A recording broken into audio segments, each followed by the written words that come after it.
Bismillahirrahmanirrahim.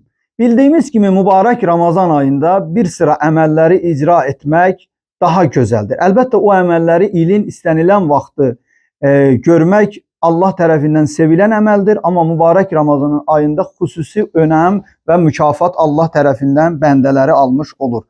O əməllərdən biri də mübarek Ramazan ayında xəstələri yad etmek. Yani xəstələrə baş çəkmək güzel bir şeydir. Hatta hadislerde var, xəstələri baş çəkdikdə onlara özleriniz için dua ettirin. Çünkü Allah xəstələrin dualarını eşidir. İkinci, yaşlıları axtarmaq. Mümkündür bir insanın ətrafında veya məscid yoldaşı veya qəsəbəsində, kəndində elə bir ağsaqqal ola, indi yaşı ilə əlaqədar, səhhəti ilə əlaqədar cəmiyyətin içinə, məscidə gələ bilməyə, gerek müminler, Müslümanlar gedib onu axtara, sevindirə.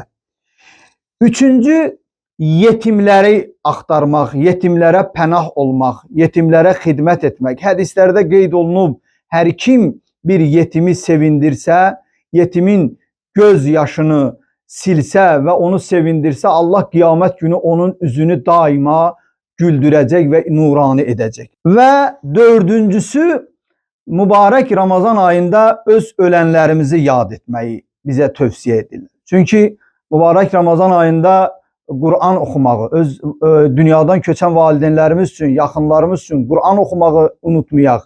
Çünkü hadislerde Allah Resulü buyurur ki, bir aya Kur'an okumak bir Kur'an'ın xətmidir mübarek Ramazan ayında. Odur ve onların qəbirlərini ziyaret edək. Hazreti İmam Sadiq aleyhissalatu vesselam buyurur ki, ölülerinizi ziyaret edin. Onlar sizi eşidirlər. Onların bize ihtiyacı var. Odur əziz müminler.